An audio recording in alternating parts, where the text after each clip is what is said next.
धर्मपाल जी के स्वभाव से मैं बहुत अच्छे तरह से परिचित हूं, क्योंकि वो हमारे गुरु हैं।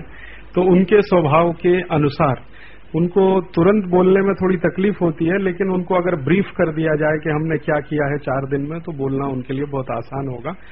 तो ये बात मैं धर्मपाल जी के लिए कह रहा हूं और आपके लिए भी कह रहा हूं कि पिछले 4 दिन से हम लोगों ने जो बातें की हैं वो 2 तरह की बातें यहाँ पे हुई हैं।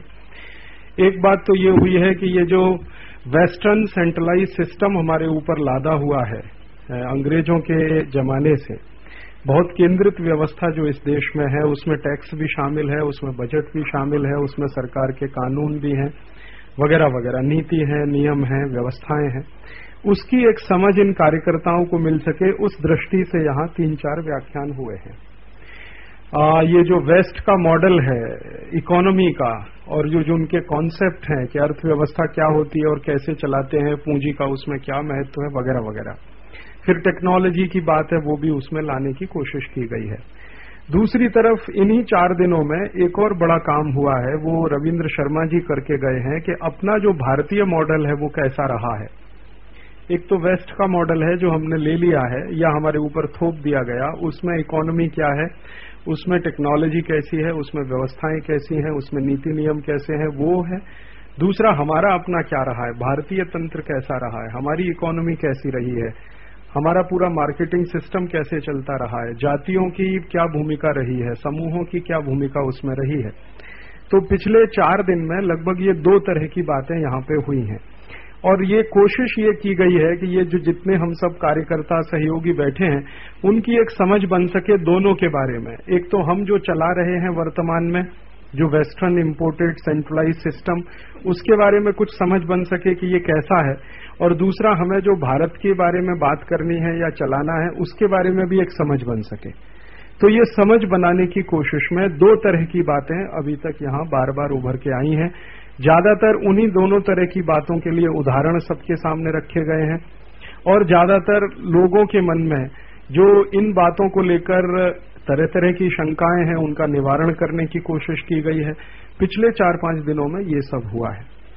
अब आप उसको ध्यान में रखते हुए यहाँ जो भी कहेंगे वो मुझे ऐसा लगता है कि आप ये दोनों ही बात कहें तो शायद इनको और अच्छा होगा कि ये जो वेस्टर्न सिस्टम है थोड़ा उसकी समझ और बन सके, और हमें भारत में करना क्या है इससे बाहर निकल के उसकी भी कोई बेहतर समझ बन सके। मित्रों,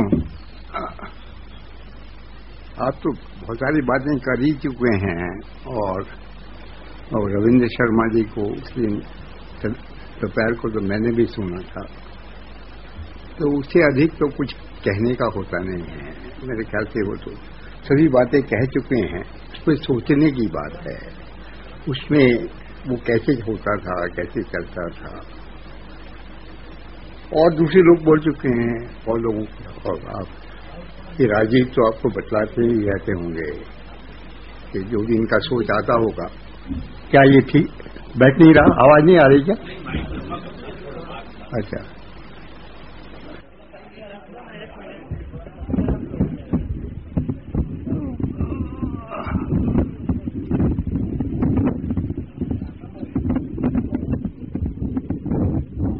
ये सब माइक वाइक तो बंद ही होने चाहिए हमारे। मुझे तो नहीं, वो पहले भी हमारे लोग बोलते ही होंगे 100-200 बरस पहले, 500 बरस पहले, तो उनकी आवाज पहुंचती ही होगी। अब या तो हम इतने कमजोर हो गए हैं कि आवाज भी नहीं निकलती हमारे से, या हमारे सुनने में कुछ दिक्कत हो गई है। ये सब काहे के लिए? और छोटा सा मतलब 100-200 लोग बैठे हैं, उसमें माइक वगैरह का तो आवश्यकता नहीं होनी चाहिए, जैसे सीमेंट की नहीं होनी चाहिए। या उस दिन बात हो रही थी कि ये टीवी, अपने तरह का कुछ टीवी बनाया जाए, टीवी का एक वो स्टेशंस बनाए जाएं या रेडियो स्टेशंस बनाए जाएं, तो मुझे समझ में नहीं आता हम चाहते क्या हैं। रिड्यूस्ड वर्जन चाहते हैं क्या पश्चिम का? एक यहाँ एक समय स्मॉल मशीन की बात हुआ करती थी सन 50 के करीब, यहाँ भारत के समाजवादी लोग बात करते थे, बड़े बड़े नेता करते थे। तो स्केल डाउन करना चाहिए वेस्ट की मशीन को, जाइजेंटिसिज्म नहीं रहे, छोटी हो जाए लेकिन मशीन वही हो। फिर उसके बाद वो शूमाकर, डॉक्टर शूमाकर थे, उन्होंने अप्रोप्रिएट टेक्नोलॉजी की बात की। तो ये कि वेस्ट में जो पहले होता था, क्या शुरुआत में होता था मॉडर्निज्म से, उसी को स्केल डाउन करके हिंदुस्तान में फैलाया जाए या अफ्रीका में फैलाया जाए। अफ्रीका, जर्मनी से एक सज्जन आए, कोई आज से 20 साल पहले की बात है, दिल्ली में आए तो मुलाकात मेरी हुई उनसे, ऐसे ही हो गई। तो खाने पे बैठे थे तो मैंने पूछा क्या करते हैं, तो उन्होंने कहा कि ये मैं भारत तो मेरा क्षेत्र नहीं है, मेरा क्षेत्र तो अफ्रीका है और मैं अप्रोप्रिएट टेक्नोलॉजी ट्रांसफर करता हूं। लेकिन हमारे यहाँ की जो अप्रोप्रिएट टेक्नोलॉजी है वो बड़ी मुश्किल है अफ्रीका वालों के लिए।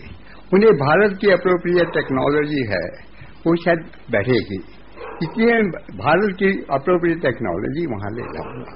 अब ये तो चला नहीं करता, ये तमाशा है, यही हमें करना है, तो ये सब तो बंद कर देना चाहिए। मुझे नहीं लगता कि इसमें कुछ रखा है। और ये आर्थिक में जो आप लोग इतना पढ़े हैं, गांधीवादी भी पढ़े हैं, ऐसा नहीं है कि आप ही पढ़े हैं, ये आर्थिक क्या होता है मेरी समझ में तो कभी आया नहीं। समाज होता है, उसकी राजनीति होती है, उसको मजबूत करना, कमजोर करना, ये सब होता है। उसमें से आर्थिक निकलता है, उसमें से टेक्नोलॉजी निकलती है, उसमें से विज्ञान निकलता है।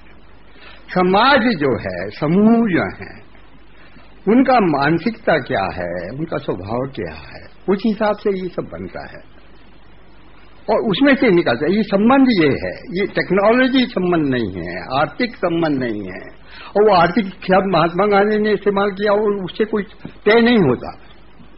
मतलब बहुत लोग कहते हैं गांधी जी ने ऐसा कहा इकोनॉमिक, तो इकोनॉमिक शब्द वो बहुत इस्तेमाल करते होंगे, वो फैशन होगा, जरूरत होगी उस समय की।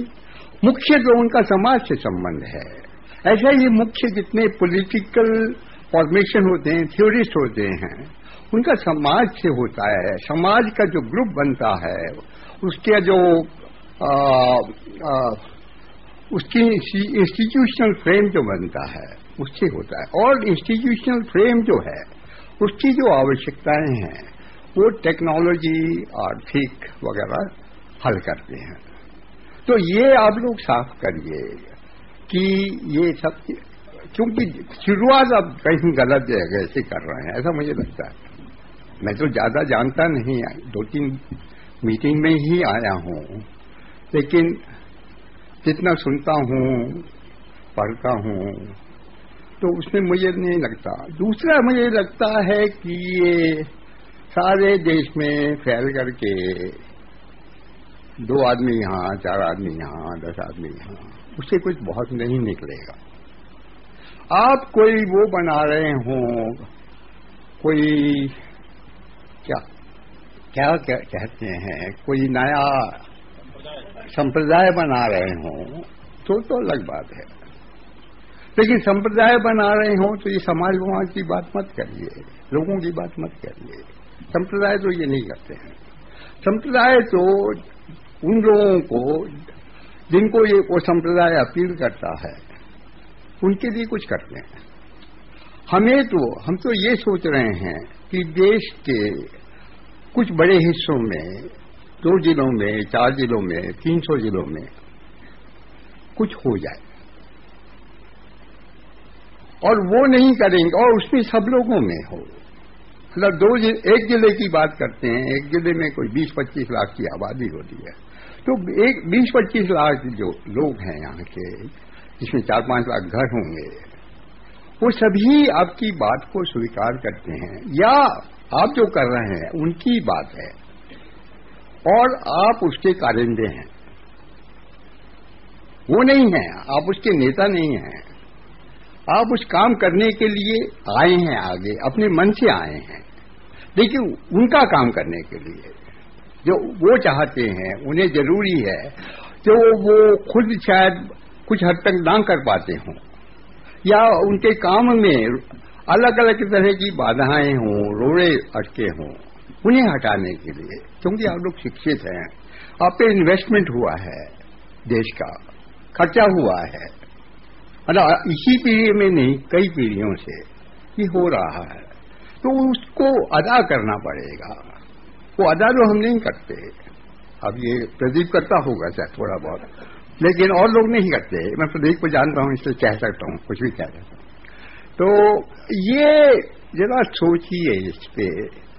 और 2-4 जिले, मतलब देश में 4-6 जगह, 10 जगह, जहां भी संभव होता हो, सब जगह संभव नहीं होगा शायद। लोग बटे हुए हैं, बहुत कुछ दुर्घटनाएं हुई हैं देश में, पिछले 50 साल में काफी ज्यादा हुई हैं। और लेकिन अंग्रेजों ने तोड़ा है देश को, और अंग्रेजों की जगह हम उस शासन को करते इंग्लैंड में जाके या यूरोप में जाके या बुश के देश में जाकर के, तो हम भी शायद यही करते।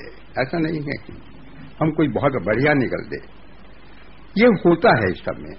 ये दूसरों का शासन जो है वो समाप्त करता है प्रजा को, देशों को, इकोलॉजी को। तो हमें जो करना है, हमें ये सब वापिस करना है, अपने को स्वस्थ करना है, दुरुस्त करना है, खड़े होना है, फिर आगे चलना है। चलने में ये हो सकता है कि हम दिशा में, वो 1800 में हमारी जो दिशा रही होगी, कुछ लोग चाहें कि उसी दिशा को लें, उसी की नकल करें, उसी में मामूली रद्दोबदल करके चलें।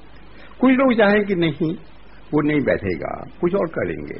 4-6 तरह के विचार हो सकते हैं, वो उनको स्वतंत्रता होगी उसे करने की, लेकिन अपना करना, नकल नहीं करना है। मतलब क्योंकि वेस्ट में रेडियो शुरू हुआ है, टेलीफोन शुरू हुए, अभी मैं देख रहा हूं कि यहां तो मोबाइल वाले लोग बात हो गए हैं। ये तो बीमारी है। मतलब अगली दफा इस तरह की मीटिंग में इतने मोबाइल वाले नहीं हो तो अच्छा ही है। इतनी सारी गाड़ियां नहीं हो कि गाड़ियों में बैठ करके लोग सवेरे सवेरे घूमने जाते हैं, ऑर्गेनिक फार्म देखने, ये तो कुछ ठीक नहीं है। जो मानसिकता का गर्व है, मतलब चाहते क्या है आप ज्यादा प्रोडक्टिविटी के चक्कर में हैं क्या, या मजबूत समाज चाहते हैं और अपने सहारे खड़े होने की बात है, तो ये तो सब छोड़ देना चाहिए। मतलब हम दूर दूर जाते हैं, इसे रेल की जरूरत है, बसों की जरूरत है, कार की जरूरत है, ये मोपेड की जरूरत, मोपेड कहते हैं ना, मोपेड की जरूरत है। वो ठीक है, जहां तक है उसे चलाना पड़ेगा, बाद में छोड़ देंगे अगर छोड़ सके तो। लेकिन ये फालतू तो नहीं होना चाहिए, ये फालतू वाला जो है, क्योंकि इससे लगता है कि हमने कुछ सीखा नहीं है किसी ने भी, और वो थोड़ा बिगड़ते जा रहे हैं। ये जो हवा है, ये पेप्सी कोला की ही हवा नहीं होती, ये हवा बहुत तरह की होती है। अब ये प्रदीप वगैरह चिल्लाते रहते हैं पेप्सी कोला, कोका कोला, और वो कौन सा, वो कोलगेट और फलाना फलाना, और वो साबुन यहाँ का। अब इससे थोड़ी दुनिया चलती है, ये भी छोटी सी चीज है। ये और जो चीजें हैं वो हमें ढके हुए हैं, बांधे हुए हैं, उनमें से निकलना है। और ये कार और ये रेडियो और ये टेलीविजन और ये टेलीफोन, इसमें तो हम ज्यादा फंस गए। उस फंसने से तो निकलना पड़ेगा। कोई भी इतना जरूरी काम हमारा नहीं है कि उसके लिए हर वक्त, ऐसा नहीं है कि मैं नहीं करता हूं, मैं आपसे अलग नहीं हूं, आप ही जैसे हूं, लेकिन हम सबको सोचना चाहिए। लेकिन मैं तो ये कह सकता हूं, मैं तो इस काम में नहीं हूं, इस मीटिंग में तो मैं कभी जाता भी नहीं हूं, ये तो मैं तो अपना काम कर रहा हूं, किताब पढ़ता हूं, कभी 2-4 पन्ने लिख लेता हूं, तो इसलिए मेरे साथ ये सवाल नहीं उठता। लेकिन वो ऐसी बात नहीं है, सबके साथ उठता है। अगर हमें ये समझना है कि कुछ दूसरी तरह का संसार बनाना है, तो उस संसार के हिसाब से चीजें इस्तेमाल करनी पड़ेंगी, उसके अनुरूप होना चाहिए। तो ये अनुरूपता लानी पड़ेगी। और मेरा अपना ख्याल है कि ये राजीव को और उनके साथी जो लोग हैं, उन्हें भारत में 4-6 जगह, कर्नाटक में हो, इसमें हो, क्या है ये मध्य प्रदेश का जिला, छत्तीसगढ़ में हो, ऐसा मैंने सुना कि ये इनमें कुछ होने की संभावनाएं ज्यादा हैं इन इलाकों में। अब मुझे नहीं मालूम, मैं तो देश को जानता ही नहीं, एक जमाने में जानता था, अब तो बिल्कुल नहीं जानता। वहां संभावनाएं ज्यादा हैं, और जगह भी हो सकती हैं, राजस्थान में हो सकती हैं, शायद ये जो मेरा प्रदेश है जिसे मरा माना जाता है, उत्तर प्रदेश, इनका भी है, उसमें भी इसे संभावना हो। ऐसा नहीं है कि वो 60-65 जिले हैं सभी रद्दी होंगे, 2-4 तो अच्छे होंगे उसमें भी, उनमें भी कुछ दम होगा।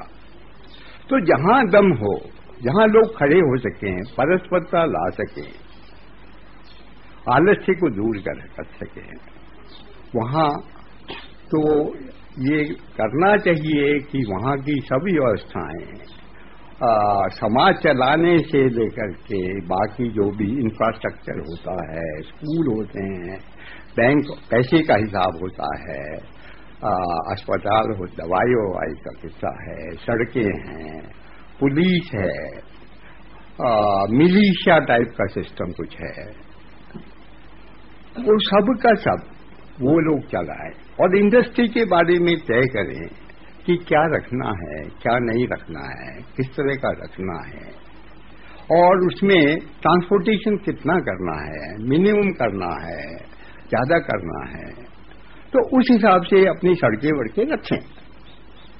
ये नहीं कि 50-50, 100-100 फुट चौड़ी सड़कें बन रही हैं, क्योंकि पिछले 10-12 साल से बन रही हैं। वैसे ही अमेरिका में शुरू हुआ था 1950 में, वहां रेल लॉबी में और रोड लॉबी में झगड़ा हुआ, और उसमें रोड लॉबी जीती। और रोड लॉबी का मतलब कार और बसें, ये सब, तो इनका वो था, जोर था।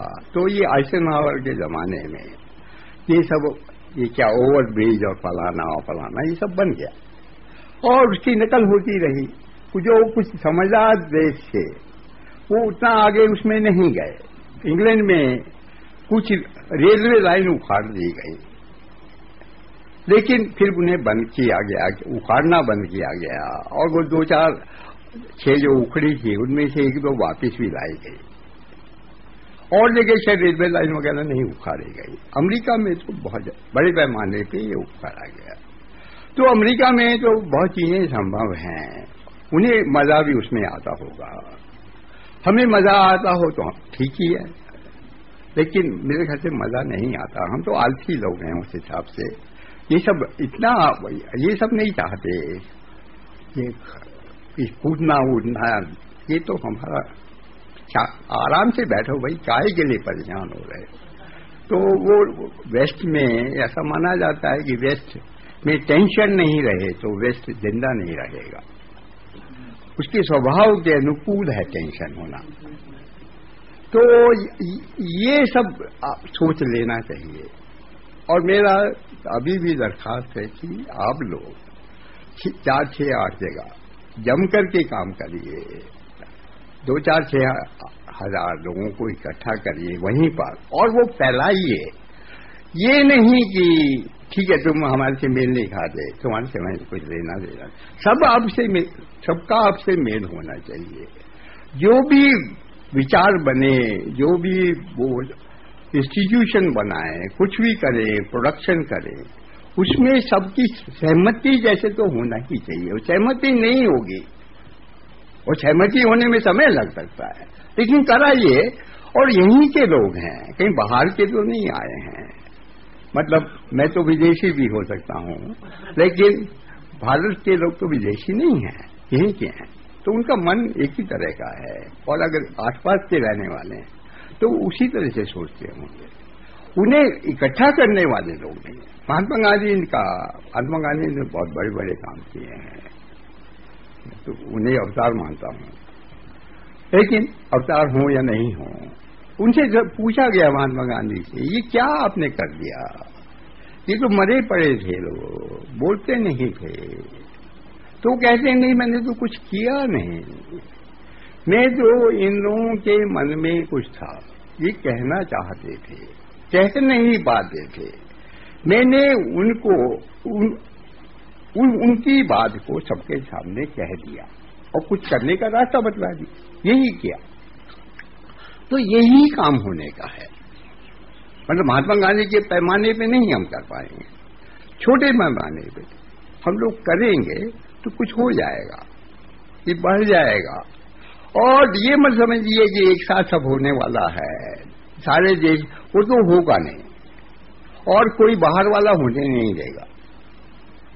मतलब वो कोई बुश ही से हमारी कोई दुश्मनी नहीं है, वैसे शायद दुश्मनी बिल्कुल भी नहीं हो, लेकिन और देश भी, ये जो फ्रांस वाले होंगे, जर्मनी वाले होंगे, रूस वाले होंगे, ये सभी कहेंगे ये क्या कर रहे हैं हिंदुस्तानी, ये सब गड़बड़ फैला रहे हैं, एक बीमारी फैल जाएगी। इस तरह से होने लगा तो हमारे यहाँ के लोग भी कहने लगेंगे इन सब चीजों की क्या जरूरत है, इतना कम चीजों में अगर हिंदुस्तानी जी सकते हैं तो हम भी उसे दुगने में तो जी सकते होंगे, तो काहे के लिए मार काहे के लिए कर रही है। तो ये इसमें आप देखिए, और करना जो है वो तो ये कि ये जो हम करें वो उसका आकर्षण इतना हो कि और लोगों को लगे कि भाई इसमें से कुछ रखा है, वो सोचना शुरू करें। ऐसा कि और लोग सोचेंगे नहीं, या ये दिल्ली वाले ही हैं, ये नॉर्थ ब्लॉक, साउथ ब्लॉक और ये चाणक्यपुरी, और ये कहाँ ये अपना प्रधानमंत्री कहाँ रहता है, जहां वो रहता है उसके आसपास में वो लोग भी शायद उन्हें लगे कि भाई ये तो शायद यही अच्छा है, ये राष्ट्रपति हमारे बैठे हैं, ये 1-2 स्क्वायर माइल के एरिया में रहते हैं, लेकिन उन्होंने अभी कहा कि हर्बल गार्डन बनाने वाले हैं, वो शायद बनाए तो अच्छा ही है। वो सन 45-45 में भी ये चक्कर चला था कि वो ग्रो मोर फूड होना चाहिए, तो राष्ट्रपति भवन के बगीचे भी कुछ खोज वोज दिए गए थे, लेकिन ज्यादा नहीं चलता है ये। वो ज्यादा चले ये मतलब आगे से ये तय हो जाए कि ये तो राष्ट्रपति भवन का सारा एरिया है, उसमें से 90% हर्बल गार्डन ही होगा, तब तो बात है, वो करवा दीजिए। अगर आप लोगों में बल हो तो उसकी मांग करिए। उसने कहा है, अभी ना उन्होंने अनाउंस किया है 4-6 दिन पहले, तो कहिए कि ये तो हमेशा के लिए होना चाहिए, कोई 1-2 बरस की बात नहीं है, इतना वो तय करें। तो देखिए क्या रिस्पॉन्स होता है उनका, दूसरे लोगों का। तो ऐसे मतलब परमानेंट नहीं चाहिए, कोई टेम्परेरी कुछ नहीं है, देश को खड़ा कर रहे हैं परमानेंट दृष्टि से, नहीं खड़ा हो हमारी से अलग बात है, लेकिन कोशिश तो ये है कि ये 200-400-500 बरस के लिए तो खड़ा ही हो जाएगा। वो नहीं होगा ये है कि मैंने तो कर लिया, ये प्रदीप दीक्षित ने मूवमेंट चला लिया बड़ा सारा, और देखो मैंने चला के दिखा दिया, अब नहीं चला तो क्या हुआ, मैं क्या करूं, वो नहीं।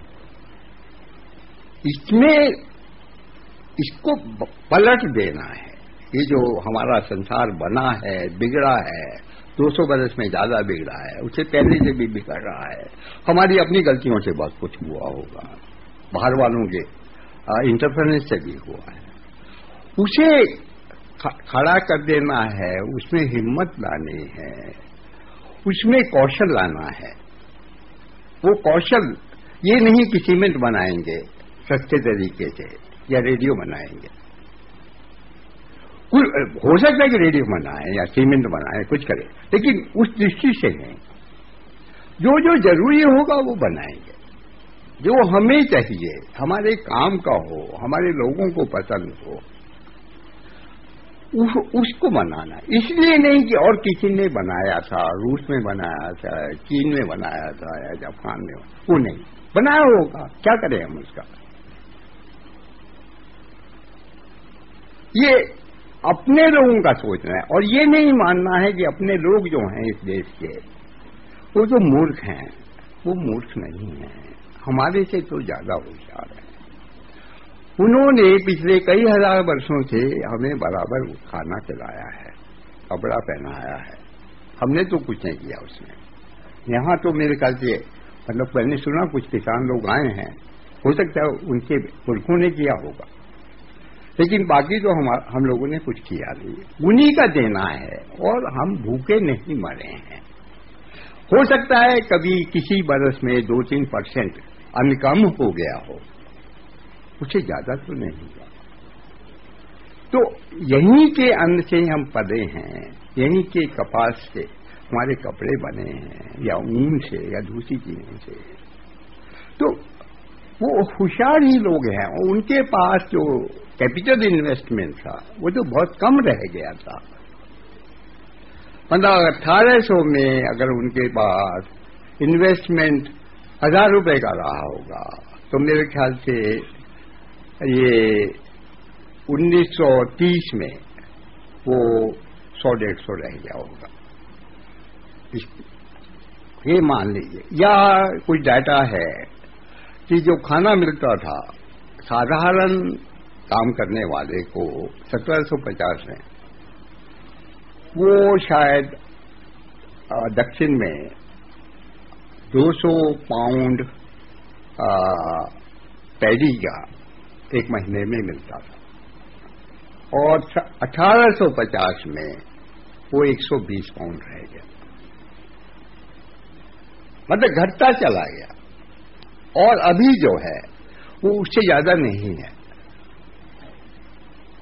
तो हालत तो खराब हुई है। मतलब हमारे लोग जो मानते हैं ना कि जो जरूरत है खाने के लिए, तो वो 120 पाउंड वाला ही मानते हैं। उन्होंने कभी वो नहीं, वो जो पूरा खाना चाहिए उसको नहीं मानते, या जो वेस्ट में खाने का भी वो माना जाता है, माप माना जाता है, वो नहीं मानते। अपने लिए मानते होंगे, हम तो बहुत खाते हैं, लेकिन साधारण लोगों को भी। तो ये सब तो ये बदलना पड़ेगा, और थोड़ा देखना पड़ेगा पीछे, तब ये खाते पीते क्या थे, और इसके लिए खोज करना पड़ेगा। ये नहीं कि वो किताब में हमने वो छपी थी जी 100 वर्ष पहले या 50 वर्ष पहले, या फलाने ने लिखी है, या महात्मा गांधी ने कुछ कह दिया है, कि ये वहां से डाटा आया है, फलानी रिसर्च वालों ने दिया, उससे खाली नहीं चलेगा, उसको वेरीफाई करना पड़ेगा। क्योंकि हम बहुत चीजों के वो पढ़े हैं, क्या विक्टिम क्या कहेंगे, विक्टिम है, मतलब है। हाँ, तो उसमें वो नहीं बैठेगा। तो अपने लोगों को थोड़ा दूसरी दृष्टि से देखिए, हेल्पलेस मत मानिए उन्हें थोड़ा मदद चाहिए। मॉडर्निज्म को जानते नहीं हैं, उनका मॉडर्निज्म के जो रुकावटें हैं उनको वो हटाना नहीं जानते। उन्हें हटाने में पढ़े लिखे लोगों का कुछ काम हो सकता है। लॉ के प्रॉब्लम्स होंगे, इतने सारे लॉज बने हैं, मतलब कितने होंगे, 2-4 हजार लॉज होंगे हिंदुस्तान में, तो वो फालतू हैं। उनकी जगह शायद 20-50 लॉज से चल सकता होगा। वो अंग्रेज बनाते चले गए, वो बनाया, एक रेगुलेशन बनाया, दूसरा रेगुलेशन बनाया, तीसरा रेगुलेशन, ऐसे ही बनते। उसके बाद हमने उनमें और जोड़ दिया, और उन्होंने जो बनाया था उसमें से तकरीबन कुछ नहीं हटाया। और ये जो हमारी लोकसभा है और हमारी ये विधानसभा है, उनका तो और कुछ काम ही नहीं है, लॉ बनाते रहना। काहे के लिए? ड्राफ्ट कौन करता है? ड्राफ्ट उनके अफसर करते हैं, वो तो ड्राफ्ट नहीं करते, उन्हें करना भी नहीं आता। और अफसर जैसे हैं वे आप जानते ही हैं, और उनकी कितना भी शिक्षा दीक्षा ट्रेनिंग ओरिएंटेशन वो सब तो अंग्रेजी हिसाब से है ना। या आज अमेरिका घुमाते होंगे 2-4 महीने, या फ्रांस घुमाते होंगे, या इटली घुमाते होंगे, तो वहां से कुछ थोड़ा कबाड़ इकट्ठा करके ले आते होंगे, जो हम करते रहते हैं, तो उसमें नहीं बैठेगा। तो इन लोगों से कहिए। अब वो ये रविंद्र शर्मा जो कह रहे थे, रविंद्र शर्मा बहुत होशियार आदमी हैं, पढ़े लिखे भी हैं, लेकिन जो बात कर रहे थे वो तो यहाँ के लोगों की बात कर रहे थे, उनकी कैपेसिटीज बतला रहे थे। वो कहानीकार अच्छे हो सकते हैं, लेकिन वो कोई अपना कौशल नहीं बतला रहे थे, यहां के लोगों का कौशल बतला रहे थे। ये समझने की जरूरत है। तो उस कौशल का एक आदर जब तक नहीं होगा तब तक हमारे लोग नहीं खड़ेंगे होंगे, और जब तक वो खड़े नहीं होंगे तब तक कुछ बहुत बन नहीं पाएगा, ऐसा मुझे लगता है। ठीक है, आप लोग मुझे क्षमा कर ली, मैंने फालतू बातें बहुत कही हैं। तो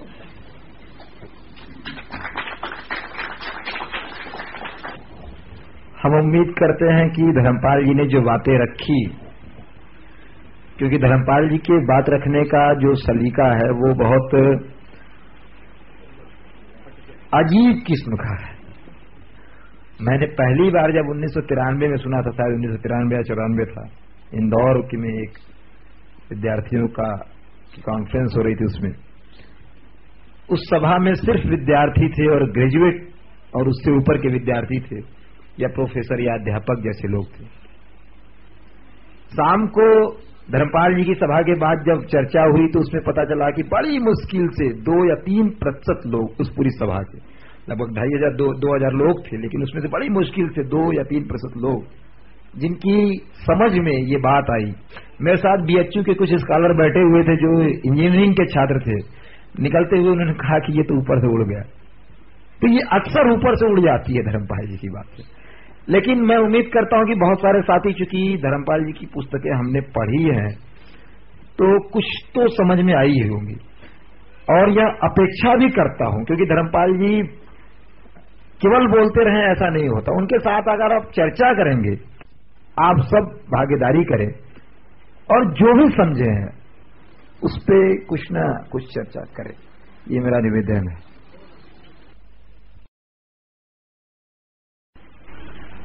मुझे प्रश्न ये आ रहा है मन में कि लोगों की इच्छा को समझने का प्रयास किस तरह से किया जाए। वो उसमें तो कोई दिक्कत नहीं होनी चाहिए। हम एक ही भाषा बोलते हैं, एक ही तरह के स्थानों में रहते हैं, इतना अलगाव तो नहीं हो गया होगा कि उनकी क्या इच्छा है ये हमें समझ में नहीं आती होगी।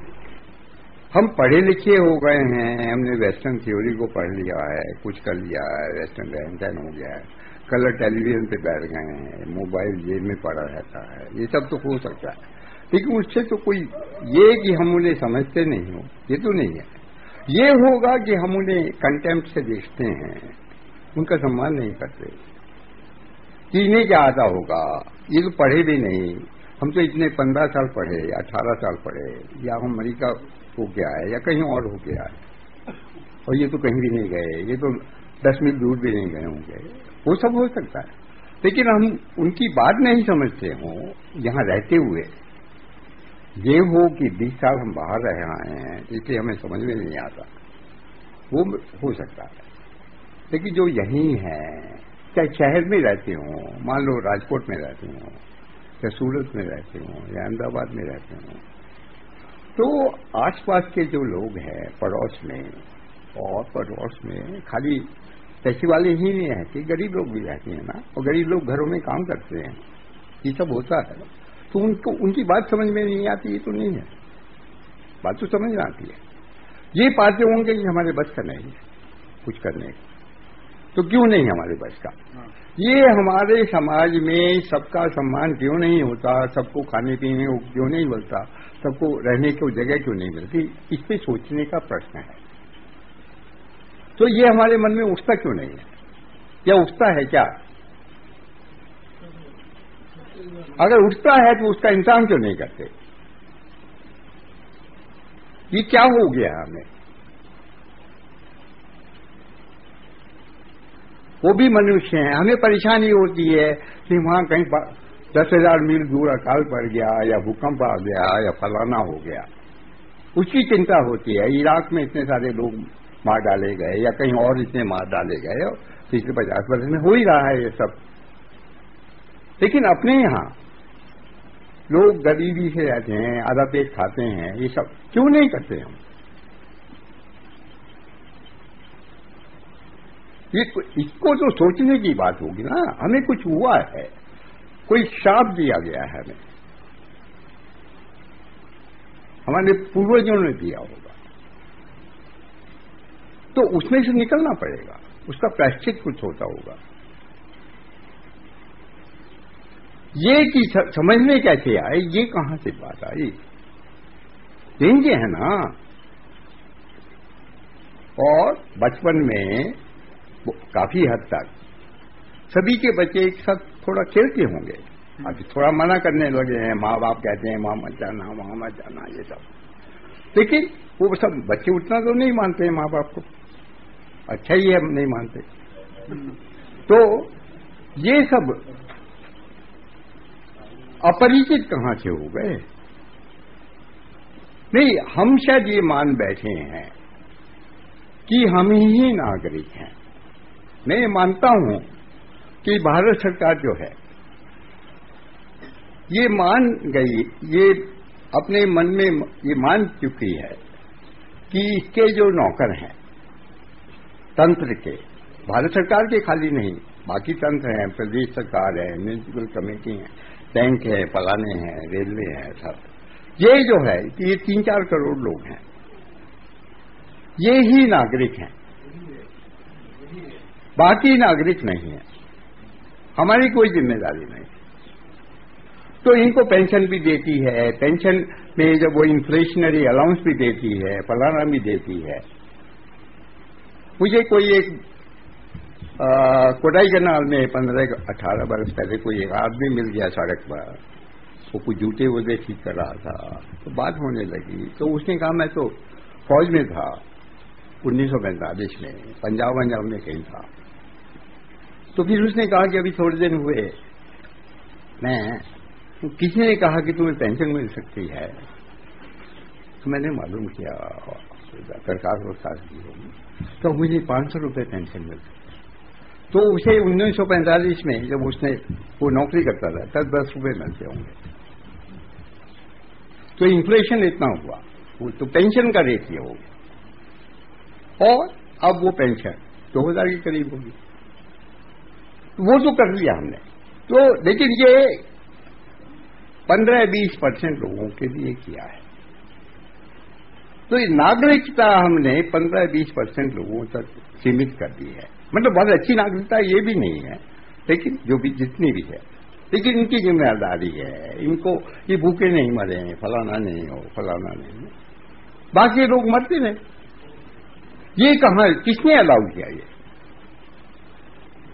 और ये आप लोग जो हैं, आप लोग तो जवान ही है ना, 28-30-35 वर्ष के हैं, कुछ ज्यादा के होंगे, तो क्यों नहीं एक विद्रोह क्यों नहीं खड़ा हुआ? वो थूक क्यों नहीं दिया गया राष्ट्रपति के मुंह पे, प्रधानमंत्री के मुंह पे?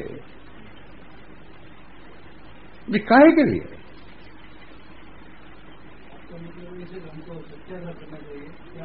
बिल्कुल करना चाहिए, कंटिन्यूअस सत्याग्रह करना चाहिए। और तो सत्याग्रह के प्रदेश से आए हैं, आपको तो करना ही चाहिए था, आप लोगों ने नहीं सोचा। ये मुझे विचित्र लगता है।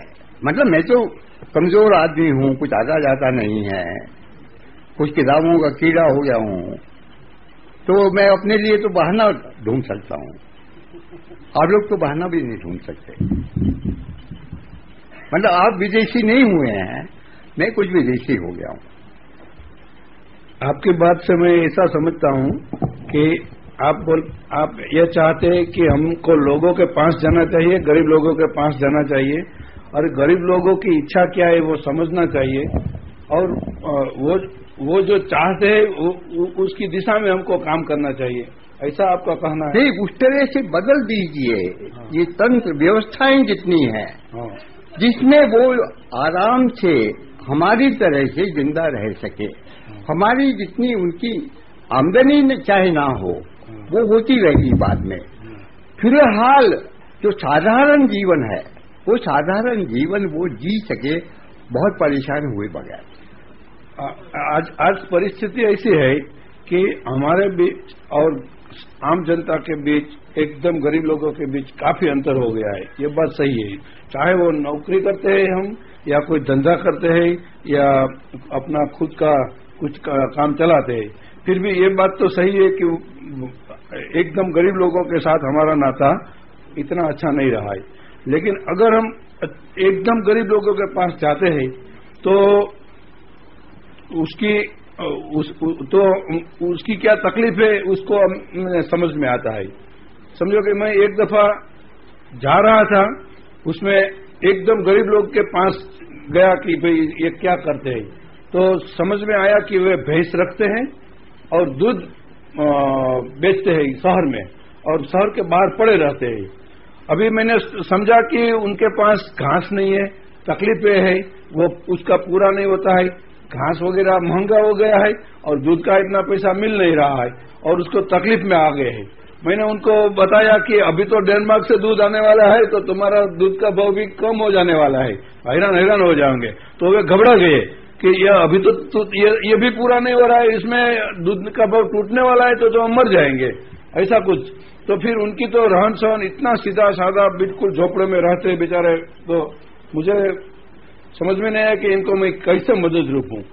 तो ऐसी बात सब जगह है, कोई भी जगह हम जाए तो वो समाज का 80% लोग मुश्किल में है, आर्थिक तकलीफ में तो है ही, लेकिन वो उनको सरकार हैरान करती है उसका भी डर है। अभी हमारे एक दो कार्यकर बहुत झोपड़ों में, जहां सब झोपड़पट्टी था, वहां गए कि उनकी तकलीफें क्या है समझने के लिए।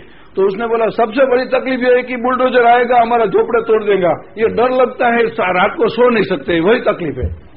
क्योंकि हमने कहीं भी तो रहना तो है, तो उसने जगह देखी, वहां झोपड़ा कर लिया। तो उनको बोला कि हमको सबसे बड़ी तकलीफ यह है कि हमारा झोपड़ा टूट जाएगा, तो अभी बुलडोजर आके वो सब तोड़ देगा। तो म्यूनिसिपल कॉर्पोरेशन के पास वो रहते थे।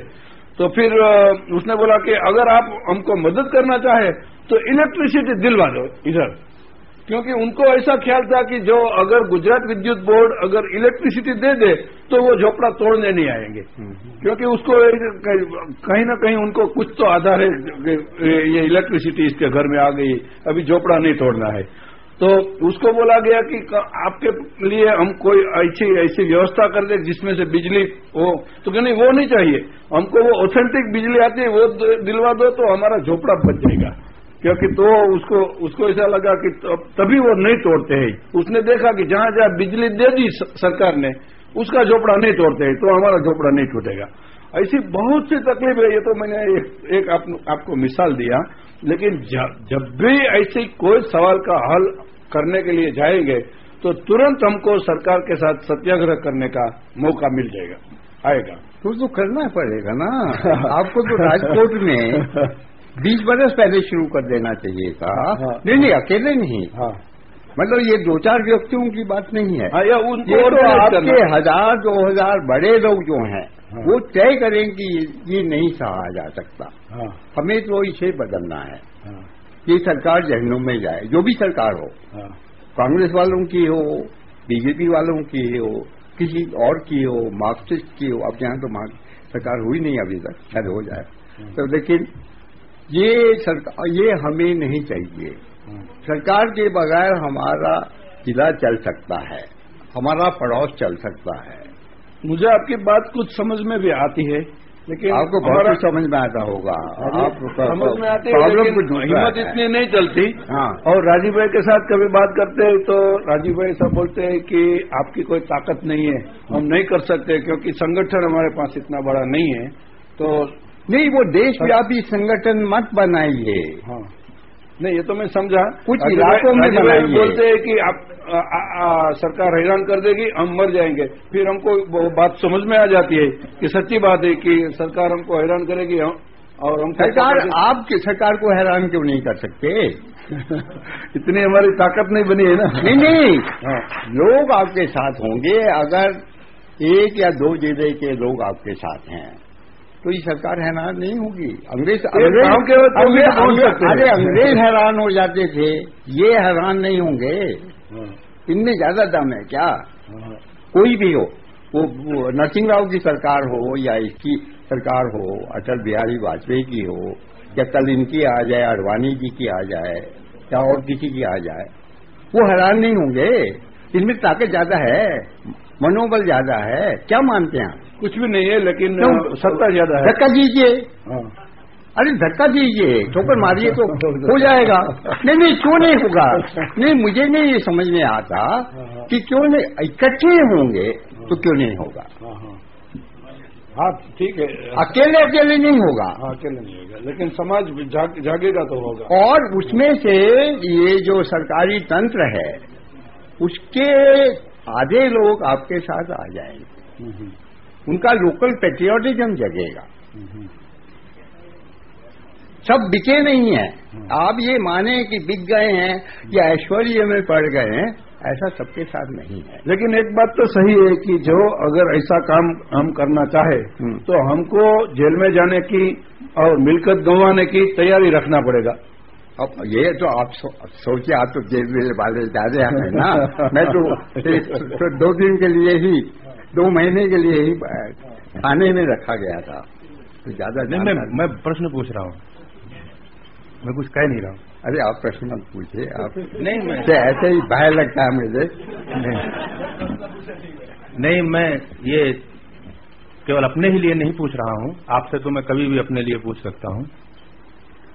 हमारे सामान्य जन से हमारे प्रबुद्ध जन की जो मानसिक दूरी बढ़ गई, उनसे हमारा संवाद नहीं रह गया, उनके मन की बात हम नहीं जानते, जिनके प्रतिनिधि होने का दावा करते हैं उनको तो हम कतई नहीं जानते, या जिनके लिए काम करने की बात करते हैं उनको नहीं जानते। दिमाग पश्चिमी बन गया एक तरीके से। मैं थोड़ा सा ये जो जानना चाहता हूं, और बाकी के सब लोग भी मुझे लगता है जानना चाहते होंगे, कि ये पश्चिम का जो मानस है जिसमें हम कुछ एक अंश हमारे दिमाग में आया है, ये पश्चिम का मानस पश्चिम में कैसे बना जो आजकल का है, और दूसरा उसका प्रभाव हमारे ऊपर धीरे धीरे इतना कैसे आया जिससे कि हम अपने जन सामान्य से कटते चले गए। इसके बारे में थोड़ा सा ऐतिहासिक परिप्रेक्ष्य अगर आप बता देंगे तो हम लोगों को शायद आज ज्यादा समझने में आसानी हो जाएगी। तो यूरोप का थोड़ा सा और थोड़ा हिंदुस्तान का जो ऐतिहासिक ये बिखराव आया है हम लोगों में यूरोप के कॉन्टेक्स्ट की वजह से, वो यूरोप के साथ के इतिहास से बता देंगे तो हमें बहुत अच्छा लगेगा और शायद सबको बात समझ में आ जाएगी। ये तो इतिहास वाले लोग यहाँ बैठे होंगे, आप लोगों ने पढ़ा होगा बहुत कुछ। नहीं, वो यूरोप का जो जितना मैं समझता हूँ और ज्यादा नहीं समझता, वो ये है कि यूरोप में 2-4 हजार बरस से जब से यूरोप के बारे में ज्यादा जाना जाता है, उनका जो पॉलिटिकल थ्योरी है, विचार है, जो दर्शन है, उसमें ये विजय करना बहुत ऊंची चीज है। और जो विजय पाता है, जो कुछ भी है जिसपे विजय पाता है, वो सब उसका निजी हो जाता है। लोग भी, जमीन भी, खाने भी, पहाड़ भी, नदियां भी वगैरह, उसका अधिकार हो जाता है। और फिर वो उसको अपने हिसाब से, वो कैसे उसका तंत्र होगा, कैसी व्यवस्थाएं होंगी, कैसे चलेगा, कौन लोग चलाएंगे, ये करता है। इंग्लैंड के बारे में ऐसा माना जाता है, मतलब वो लोग कहते हैं कि आज से कोई 950 बरस पहले वहां नॉर्मन करके एक कबीला आया, बड़ा कबीला है, 1 लाख लोग होंगे शायद। और वो इंग्लैंड में ही नहीं आया, वो सिसिली में भी गया, रूस में भी गया, कहीं नॉर्दर्न यूरोप के इलाके से आया है, या सेंट्रल एशिया के से भी संबंध हो सकता है। तो वो आता है, तो तब से वो conquest of England, Norman conquest of England कहा जाता है। वो आता है तो कानूनी तौर से, लॉ के हिसाब से, एक्चुअल नहीं, एक्चुअल तो समय लगता होगा। वो ये करता है कि वहां का जितना जो कुछ भी है, रिसोर्सेज हैं, वो कॉन्करर के हो जाते हैं। वो ऐसा माना जाता है कि 95% तो हो ही जाते हैं उसके, 5% वहां जो पहले लोग थे उनके पास बचे रहते हैं।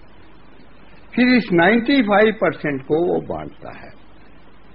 तो उसमें वो जो है 1/4 तो कॉन्करर के पास रहता है, 1/4 जो क्रिश्चियन चर्च है, एस्टेब्लिश चर्च है उस समय का, उसको देता है, और आधा जो है उसके फॉलोअर्स को दिया जाता है, बड़े फॉलोअर्स को 400-500 होंगे, नोबल्स वोबल जो कर रहा है।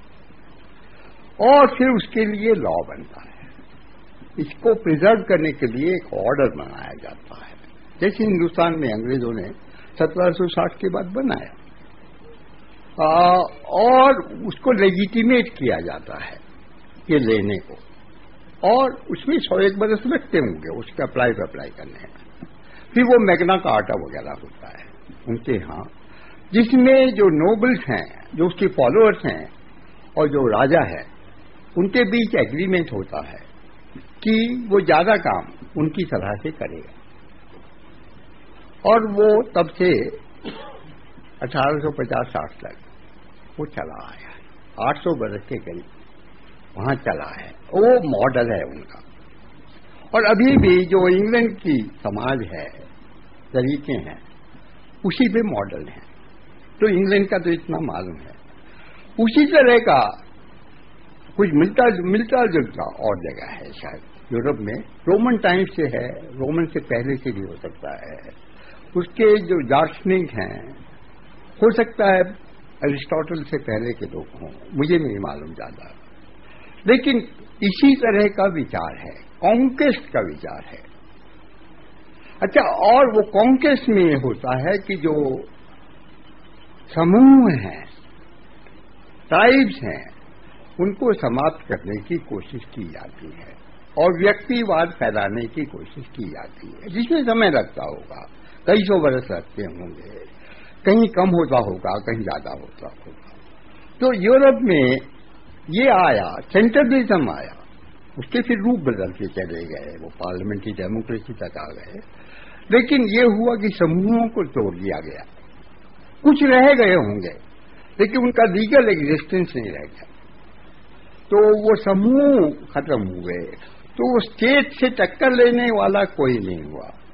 और इंग्लैंड में ये है कि 1890 तक ट्रेड यूनियन इलीगल है, ट्रेड यूनियन नहीं है, इंडस्ट्री है मतलब फैक्ट्रीज बनी है, लेकिन ट्रेड यूनियन नहीं है। फ्रेंडली सोसाइटीज हैं, ये चार्टर्ड अकाउंटेंट या लॉयर या डॉक्टर जो यहाँ कुछ बैठे हुए भी हैं, उनकी फ्रेंडली सोसाइटीज अलाउड हैं, ट्रेड यूनियन बनाना अलाउड नहीं है। अच्छा, वो ट्रेड यूनियन के खिलाफ हैं, वो तो स्टेट से टक्कर हो जाएगी। तो ट्रेड यूनियन 1890 के करीब कुछ बात चलती होगी, उसमें बनने शुरू हो गए।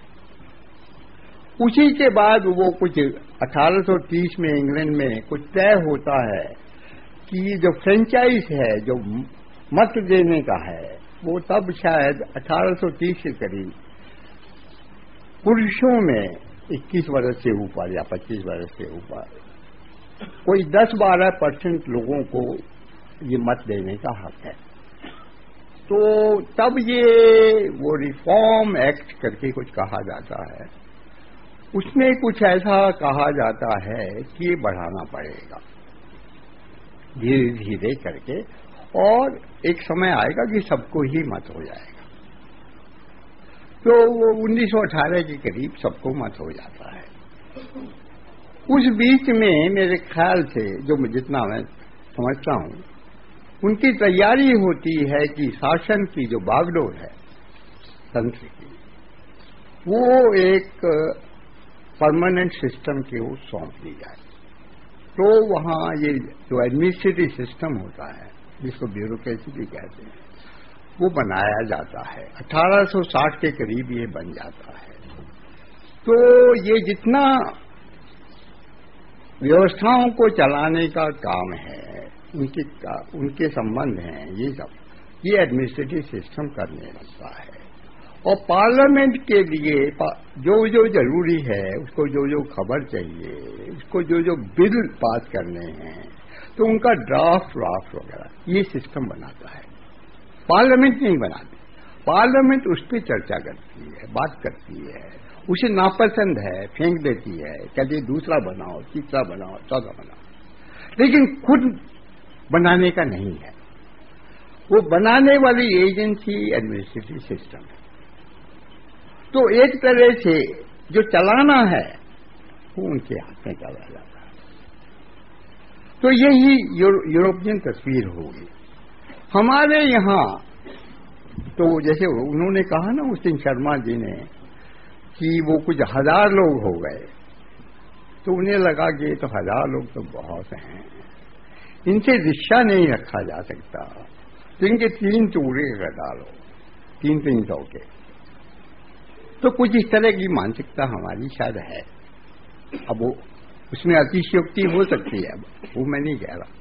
मतलब यहाँ अब वो ये सेंसस हुआ जो जनगणना अंग्रेजों ने की 1981 में पहली बार की, आज से 120 वर्ष पहले। तो उस जनगणना में वो जाति मुख्य है, उसमें धर्म मुख्य नहीं है, जाति मुख्य है। और कई हजार जाति वो निकाल देते हैं। तो वो सब जाति एक सब कास्ट करके टर्म उन्होंने निकाला है। अब वो सब कास्ट क्या है नहीं मालूम, शायद कुल वगैरह की बात है। तो वो निकालते हैं कि पंजाब में जो जाट हैं, पंजाब माने पुराना पंजाब, जिसमें हरियाणा वगैरह पाकिस्तान सब आ जाएगा, उसमें 10,000 जाटों की सब जातियां भी हैं। तो वो सब जातियां हैं, तो उसमें किसी सब जाति में 500 ही जाट होंगे, किसी में 50,000 भी होंगे, लाख भी होंगे, ये सब होगा। तो इस तरह के ग्रुप चलते हैं। लेकिन ये जो 50,000 वाला ग्रुप होगा, उसके फिर और टुकड़े होंगे, डिविजन्स होंगे किसी न किसी तरह से। हम जो चलाते रहे कुछ इस तरह से चलाते रहे, और ये है कि ये जो कुछ गांधी जी की कल्पना के अनुकूल ही है काफी हद तक। और उसमें ये है कि भाई अपना अपना तय कर लो, जितना हो सकता हो वहां कर लो, उतना वहां पैदा कर लो, थोड़ा बहुत व्यापार करने की जरूरत हो तो वो व्यापार कर लो। और जो पड़ोसी हैं उनसे जो संबंध रखने हैं पड़ोसी के नाते या राजनीति की दृष्टि से या रक्षा की दृष्टि, वो संबंध रख लो। और ऐसे 100-200 जो समूह होंगे, वो फिर दूसरे और जो समूह होंगे उनसे संबंध रख लेते होंगे। तो ये लूज तरह का कुछ फेडरल स्ट्रक्चर टाइप का कुछ चलता रहा होगा।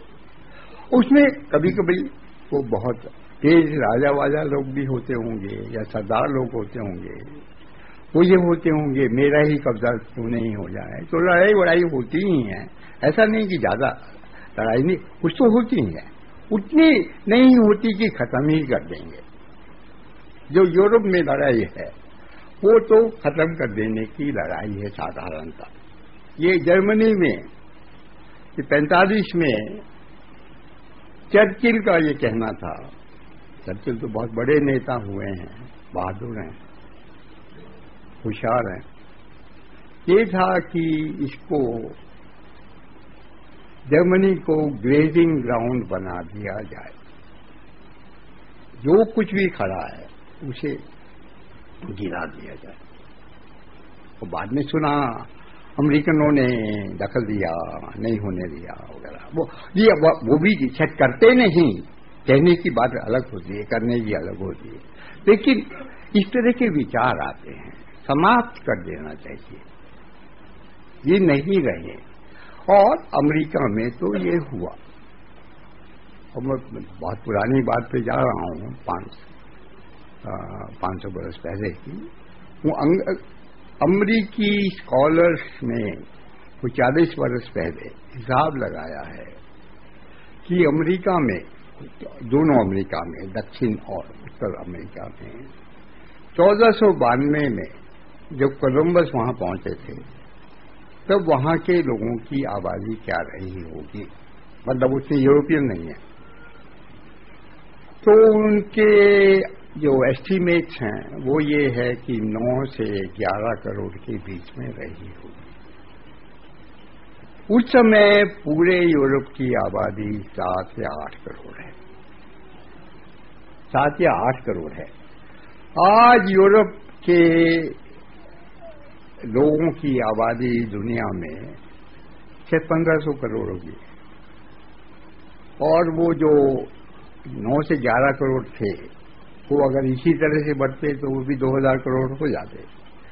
वो होंगे शायद मिला करके 2-4 करोड़, वो समाप्त हो गए अलग अलग तरीके से, बीमारियों से, हथियारों से। उनको उनमें चेचक का क्या होता है, हाँ, तो वो लगा करके वो कंबल दया के रूप में उन्हें बांट दिए गए, वो कैदी बनाए गए, और सुबह ये हुआ कि मरे पाए गए। ये काफी पहले की बात है, 200-250, ये अभी नहीं है, ये 20th सेंचुरी 19th सेंचुरी की करामात नहीं है। मनुष्य जो है वो तो बहुत तरह के काम करता है, तो ये सब हुआ है। तो ये फर्क है हम, लेकिन उस हिसाब से मिलिटरी हम तो मजबूत लोग नहीं हैं। मतलब ये भी नहीं है साउथ ईस्ट एशिया वाले, अरब लोग भी नहीं हैं। हमला करते हैं अरबों ने। मोहम्मद के बाद, हजरत मोहम्मद मरे उसके बाद 100 वर्षों में एक तरफ तो स्पेन पे कब्जा कर लिया, मतलब यहां से इजिप्ट के करीब से या अरेबिया से वहां गए, वो 2-3 हजार मील से कम का रास्ता नहीं है, और इधर सिंध तक आ गए और इधर सेंट्रल एशिया तक पहुंच गए। तो ये कॉन्क्वेस्ट की रफ्तार काफी तेज हुआ करती है। तो ये तो हमारी भी होती होगी, लेकिन हमने उतना नहीं किया। एक तो बड़ा देश था, उपजाऊ देश था, कोई बहुत जरूरत नहीं थी, और ये उपजाऊ होना और बड़ा होना और सुंदर होना, उससे आलस्य भी आता होगा कुछ, मतलब बहुत सारी चीजें आती होंगी। तो हम अलग तरह से रहे। अब इसमें ये बैठेगा कैसे? मैं तो ये मानता हूं, ये मानना चाहिए कि मनुष्य जो हैं पृथ्वी पर जितने भी हैं, 5-10 तरह के मनुष्य हैं, अलग अलग सभ्यताएं हैं। ये ठीक है कि इनके सबके 2 आंखें हैं, एक सिर है, 2 हाथ हैं, 2 पांव हैं, नाक है, फलाना है, उसमें मिलते जुलते हैं। बाकी चीजों में बहुत नहीं मिलते, स्वभाव अलग है। अलग अलग स्थान पे रहने से अलग अलग उनका कंडीशनिंग हुआ है, और बहुत वर्षों से इतिहास ने किया है, बहुत चीजों ने किया है, तो उनके झुकाव अलग हैं। तो इनमें ज्यादा करीबी नहीं लाना चाहिए, ये थोड़ा थोड़ा दूर ही रहे तो अच्छा है सबके लिए, नहीं तो ये संभाल नहीं पाएंगे। क्योंकि ये आप माने कि मनुष्य में जो क्रोध है या उसका पैशन है वो खत्म हो जाएगा, वो नहीं हुआ करता। व्यक्ति में हो जाता है, मनुष्य मात्र में नहीं होता। तो वो तो रहेगा ही, कभी गुस्सा आएगा ही, कभी वो थप्पड़ मार ही देगा, कभी पत्थर फेंक देगा, कभी कुछ कर देगा।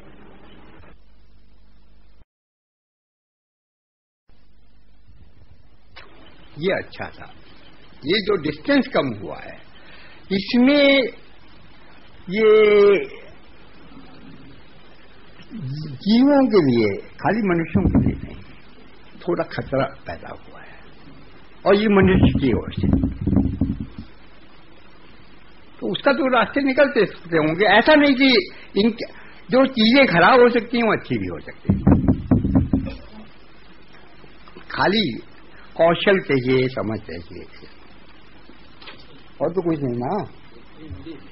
आपके सवाल का जवाब तो होने वाला नहीं है। नहीं, मैं ये कह रहा था कि ये जो एक बहुत बड़ा भ्रम है कि पश्चिम का साइंस और ये उनकी सभ्यता और ये सब बहुत विकसित थे और हम पिछड़े थे इसलिए हार गए, तो मैं थोड़े से मैं ये बात केवल आपको कहना चाहता हूं कि ये बता दें कि 13, 14, 15वीं शताब्दी में यूरोप में महिलाओं की स्थिति, उनके खान पान, की कृषि, उनका उद्योग, ये सब क्या था और उनकी तुलना में हमारे यहाँ क्या था, और फिर ये जो डिस्टेंस बढ़ा है इसके बीच में और क्या क्या चीजें हैं वो थोड़ा सा इसमें ले लें तो ये बात मुझे लगता है मतलब मेरे हिसाब से पूरी हो जाएगी। मैं जो प्रश्न पूछ रहा हूँ ये 70-80 सेंचुरी काहे के लिए परेशान है? यूरोप की स्थिति आ जाएगी सामने की। अरे भाई सुनिए, अमेरिका में 50 बरस पहले मुझे कुछ स्टूडेंट्स ने बताया, अमेरिकन स्टूडेंट्स ने, वो यूनिवर्सिटी में पढ़ते हैं, लड़के हैं, वो मैले कपड़े अपने घर भेज देते हैं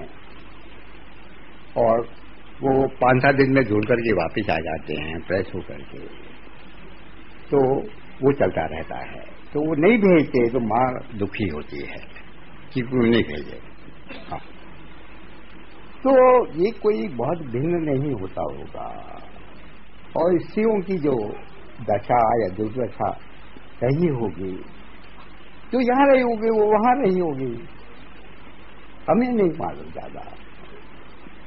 ये जरूर है इंग्लैंड का कि 1947-48 तक वो साधारण स्त्री जो है वो अपने नाम से बैंक अकाउंट नहीं खोल सकती थी इंग्लैंड में।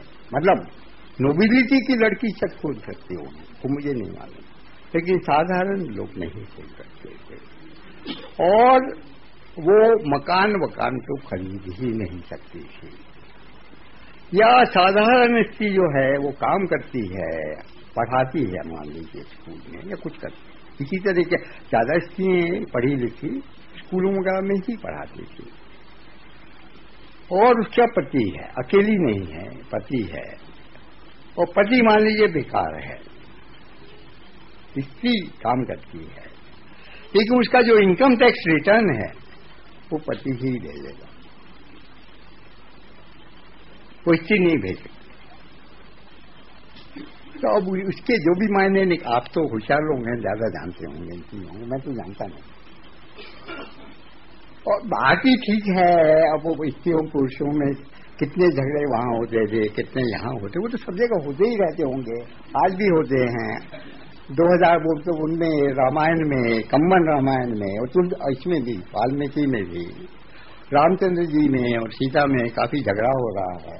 जब सीता वापिस आई है रावण के यहाँ से, मतलब गाली गलौज जैसे हो रहा है, कम्बन में तो खास तौर से।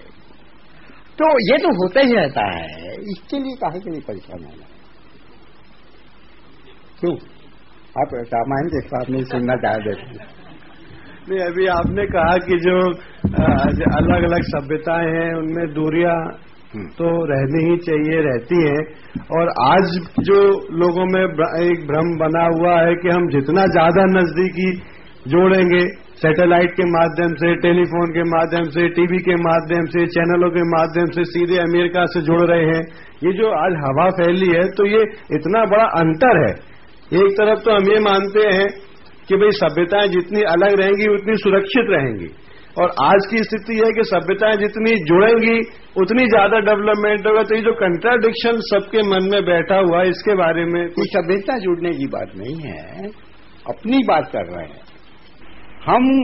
ये पश्चिमी सभ्यता का अंग बनने की कोशिश कर रहे हैं, कुछ हद तक बने भी हैं हमारे में से कुछ लोग, तो इसलिए ये सब कर रहे हैं।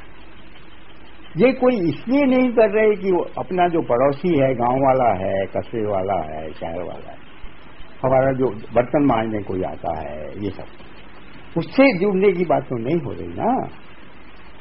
ये सब आप जो मोबाइल रख रहे हैं, ये अपने गांव में थोड़ी टेलीफोन आप कर रहे हैं, ये तो अमेरिका से ही कर रहे होंगे ना, या दिल्ली से कर रहे होंगे। सारा तो वो होगा ना, वो जो सेंट्रल जगह बन गई है, जो जहां की आप पूजा करते हैं, वो ये है। और उसको पहुंचने का रास्ता ये टेलीफोन है, मोबाइल है, रेडियो है, दूसरी व्यवस्था है, हवाई जहाज है, उसको पहुंचे। यहां के नहीं रहते हैं यहाँ, इसलिए कि हमारा थोड़ा दबदबा चलता है। साधारण लोगों को जितना मिलता है उससे 100 गुना ज्यादा हमें मिलता है। हमें नौकर मिलते हैं, अमेरिका में हमें नौकर नहीं मिलेंगे, ये सब प्रश्न है। इंग्लैंड में नहीं मिलेंगे। तो इंग्लैंड में जो लोग गए यहाँ 47 के बाद दुखी हुए। और हाँ, अंग्रेज भी हिंदुस्तानी, ये पारसी लोग गए काफी सारे। अरे यहाँ तो कुछ है ही नहीं, नौकर ही खत्म हो गए। नहीं, उससे पहले नौकर होते थे 47-42 तक। तब तय के बाद धीरे धीरे मिलना असंभव हो गया। तो कुछ ऑस्ट्रेलिया चले गए, कुछ और कहीं चले गए, कुछ ये किया वो किया। तो ये है, ये कोई सभ्यता जोड़ने की बात नहीं हो रही, कोई नहीं कहता। मतलब भाषा गलत इस्तेमाल करते होंगे, हाँ, लेकिन सभ्यता तो नहीं जोड़ रही। हम जो है ये वो तो किसी ने कहा ना, वो एक मैक्स मूलर का नाम सुना है आप लोगों ने? तो मैक्स मूलर का वो इंग्लैंड में रहता था, थोड़ा बहुत विद्वान है, कुछ संस्कृत उसने सीखी है, पढ़ाता है ऑक्सफोर्ड में और वेदों का अनुवाद वगैरह किया है। तो उनकी ब्रिटेन के प्राइम मिनिस्टर जो प्रधानमंत्री थे ग्लैडस्टोन, 3-4 बार प्रधानमंत्री हुए, उनके कुछ परिचय है।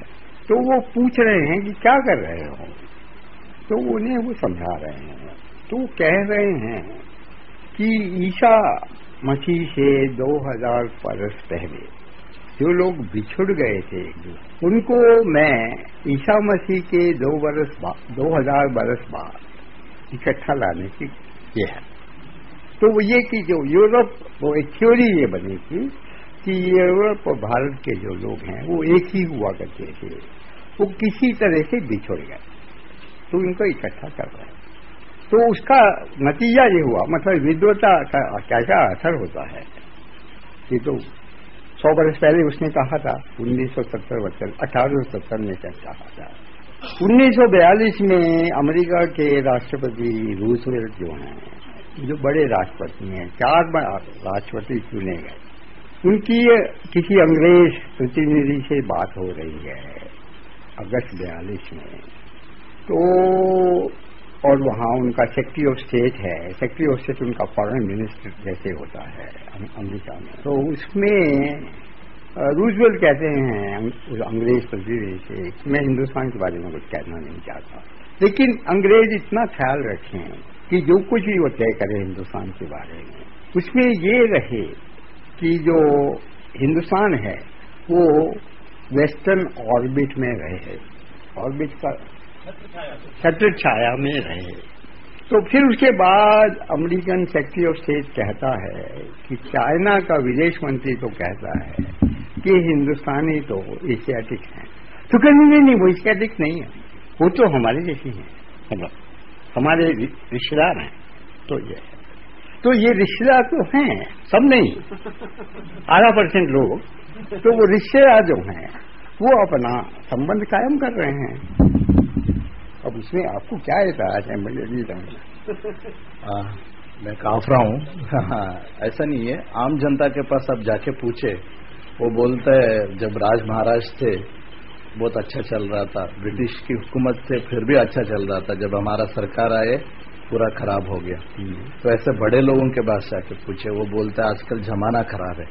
जैसे कि मैं सोचता हूँ, ऐसा मेरा परसेप्शन है, जैसे हमारा माँ पिताजी थे, जैसे उनकी ओल्ड जनरेशन जो बन गए, वो लोगों ने कहीं गलती किया, क्योंकि वो लोग वही जमाने पे जिया जब गांधी जी थे, जब ग्राम स्वराज की बात उनको समझ में आती थी।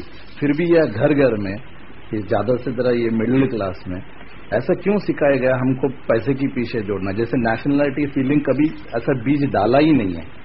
लेकिन अभी जो आ रहा है, जैसे कि अभी हमारा यहाँ देखो कि अभी जो हमारी जो जनरेशन में आ रहे हुए उनके पास अभी नेशनलिटी फीलिंग बढ़ रहा है। ऐसे कहीं विदेश में भी चले जाओ कि अभी आजकल के जो स्टूडेंट्स है वहाँ काम कर रहे हैं, वो लोग इस्कॉन जाते हैं, मंदिर जाते हैं, भजन करते हैं। ये बाहर जाने के बाद हमारा ये जो नेशनलिटी फीलिंग है, आध्यात्मिक भावन जो है, सब बढ़ रहा है। लेकिन यहाँ अगर आके वापस यही पिताजी से ये पूछे कि मैं वापस आ गया हूँ, मैं कुछ करने चाहता हूँ, वो लोग बोलते हैं नहीं नहीं क्यों कर रहे हो, तुम वहीं जाओ, पैसा कमाओ, ये देश में कुछ नहीं मिलता। क्यों?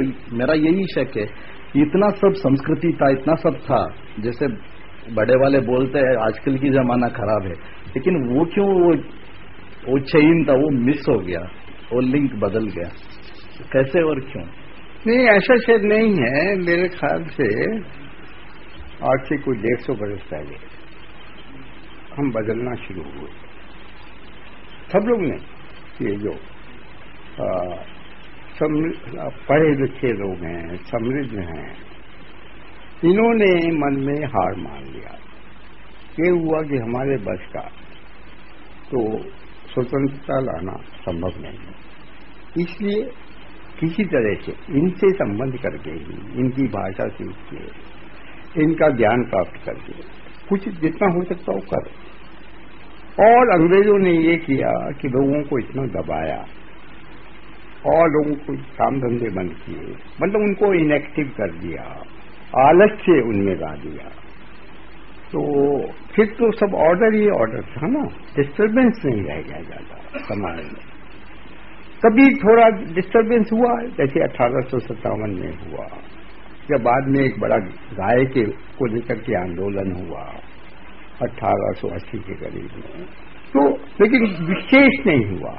तो विशेष ये है कि ज्यादा लोग जो साधारण अच्छी तरह से रहते थे और कुछ अंग्रेजियत में पड़ गए थे, उन्हें तो वो समय अच्छा ही लगता था। और ये होता होगा, और ये बतलाया गया होगा, पहले तो लूटमार ही होती थी, डाकू बहुत होते थे, फलाना होता था, शिक्षा भी तो ये सब करती है ना, तो वो हुआ होगा। फिर महात्मा गांधी आ गए, या ये बंगाल का स्वदेशी आंदोलन हुआ, तो फिर उसके बाद गांधी जी आ गए, और गांधी ने गाने नहीं, खड़े हो जाओ, ये कर लो, वो कर लो। और कुछ खादीवादी की कुछ बात चली, वो चला भी, औरतियों की चली, और हमें कुछ लगने लगा कि हम तो, हमारे में तो प्राण वापिस आ गया है, अब तो खड़े हो जाएंगे, कुछ बन जाएगा। तो गांधी जी ने जो किया, मेरे ख्याल से वो जो टूटा फूटा था हमारे पास, जो औजार रह गए थे, उन्हें जोड़ जाड़ करके पट्टी वट्टी लगा दी, कुछ मरहम लगा दिया, खड़ा कर दिया, प्राण जैसे दिखने लगे। फिर वो गांधी जी चले गए और वो राज्य पलटा, तो उसमें ये सब गिर गया, मतलब वो लूला लंगड़ा जैसा था वैसा हो गया। नहीं, गलती नहीं हुआ, ये हमने कोशिश की कुछ करने की, और उस कोशिश को जारी रखते तो कुछ कहीं निकल जाते। क्योंकि ऐसा नहीं है कि हम जो कर रहे थे उसको दुनिया देख नहीं रही थी, देख भी रही थी, और उसे डर लगता था कि उसके जो अधिकारी लोग थे कि कहीं ये आगे ही ना निकल जाए, कहीं इनके लोग, इन्होंने जो मर्यादाएं दी हैं, स्टाइल दिया है, उसी से खुश ना हो जाए, और अगर इनके लोग खुश हो गए तो हमारे यहाँ भी उसका असर हो सकता है। तो ये महात्मा गांधी की तरह का जो बात है, ये तो समाप्त होनी चाहिए, पीछे नहीं बनने देंगे, क्योंकि ये वेस्टर्निज्म के लिए खतरनाक हो सकता है। गांधी जी वाला तरीका जो है ना, वो चल पड़ा, क्योंकि पता नहीं चलता। नहीं, लोग करोड़पति होते हैं ना, और फिर सवेरे उठते हैं, कहते हैं अरे चलो क्या है, मैं तो सन्यासी हो रहा, कर ही देते हैं ना, पर ज्यादा नहीं होता, ज्यादा कभी भी नहीं होता होगा, पहले भी नहीं होता होगा, लेकिन होता है। तो कुछ कहा नहीं जा सकता इनकी, क्योंकि हिंदुस्तान के बारे में मानते हुए ऐसा अंग्रेज की कुछ पता नहीं है। नहीं, वो अपने बारे में भी यही मानते होंगे, कुछ पता नहीं है, अब वो मान दे, उसको चक्कर मार दे। मान लीजिए जो इराक में हुआ उनके यहाँ हो जाता तो हो सकता है ना, तो ऐसा तो कुछ नहीं है। मुझे लगा आपने जो कहा ना कि मानस समझना चाहिए, तो मैं ये समझती हूँ कि ये कहना चाहते हैं कि गांधी जी ने जो कहा था ना कि लोगों की पल्स गांधी जी समझ सकते थे, लोकमानस, तो ये मीनिंग है। और गांधी जी ने कहा कि मैं लोगों के मन में थे, वो मैंने निकाला। तो मुझे लगता है कि गांधी जी ये कहना चाहते हैं शायद कि लोग गांव के हैं, वो उसके पास वाचा नहीं है, लेकिन शक्ति है, समझ शक्ति है। गांव के लोग ये जानते हैं कि ये भ्रष्टाचार चल रहा है, अराजकता चल रही है, जो हमारे नेता है वो ठीक नहीं है, ये प्रॉब्लम है, वो सब समझते तो है ही, उसके पास वाचा नहीं है। तो मैंने उसके पास से समझा कि ये प्रॉब्लम्स है, ये समझते ही है, और उसके पास उसके बनाए हुए रास्ते भी है, वो मैंने ठीक ठाक करके दिया। तो लोगों के मन को वाचा दी, शायद ये गांधी जी कहना चाहते थे। और तीसरा, मुझे भी मालूम क्या कहना चाहते थे कि आप सुशीला नैयर की एक किताब है, बाबू की कारावास कहानी वो उन्होंने लिखी है, उसमें उनकी बातचीत है गांधी जी से। वो बातचीत में 4-6 सेंटेंसेज में ये कहा गया है, उसके अलावा और जगह भी कहा गया है, लेकिन ये किताब यहीं कहीं मिल जाएगी। आप बंग साहब से कहिए, किसी से कहिए, वो आपको तलाश कर देंगे। और बंग साहब को पता भी होगा क्या कहा गया है, इन्होंने पढ़ा होगा, सब कुछ किया होगा। तो मैं तो उससे कोई अथॉरिटी नहीं हूँ महात्मा गांधी पे, मैं थोड़ा बहुत पढ़ा है उन्हें, उससे ज्यादा। मेरा ये प्रश्न ये कि गांधी जी ने उस वक्त जो जनमानस का अभ्यास किया, उस वक्त जब आजादी मिली, आज से पहले, तब तो लोग इतने जुड़े हुए तो नहीं थे, अलग अलग बिखरे, तब भी गांधी जी ने सब लोगों को इकट्ठा कैसे किया? लोग मानस तो उसने समझा, अभी तो हम इतने जुड़े हुए एक दूसरे से, फिर भी तो 2 फर्क मुझे जो दिखाई देते कि तब थोड़ा स्वार्थ कम था, निस्वार्थ लोग ज्यादा थे शायद। इस वक्त तो लोग अपना तो बहुत ही सोचते हैं, एक है। और वेस्टर्न इफेक्ट जो है, गांधी जी ने ये कहा था कि वेस्ट की इफेक्ट है, उसके इफेक्ट में तो आना ही नहीं, वरना तो हमारा सत्यानाश हो जाएगा। हुआ क्या कि इफेक्ट में आ ही गए और सत्यानाश हो भी गए। तो अभी क्या करना चाहिए? क्योंकि अभी तो लोग मानस में इतना परिवर्तन आ गया कि स्वार्थ बढ़ तो गया है, उस वक्त था उनसे तो ज्यादा ही है, लोग अपन का ही सोचते हैं। निकल जाइए उसमें से, तो मतलब जिसमें आ गए उसमें से निकला भी जा सकता है ना। ऐसा कुछ नहीं है कि एक ही तरफ का रास्ता है, बाहर निकलने का नहीं है। ये तो गलत फहमी है। ये तो कुछ वो है कि अभिमन्यु जो है, जो उसमें चक्रव्यूह में फंस गया, तो उसको रास्ता नहीं आ, लेकिन वो तो मूर्ख था, इसलिए नहीं निकल पाया। रास्ता तो था, उसे बतलाया नहीं गया था लोगों को। लेकिन कैसे एकत्रित किया जाए और इसमें जोड़ दिया? नहीं, लोग तो आप हिम्मत दिखलाएंगे, आप जैसे लोग, तो लोग तो खड़े हो जाएंगे। लोगों में हिम्मत है। आप लोगों को आपको डर लगता है अपने लोगों से।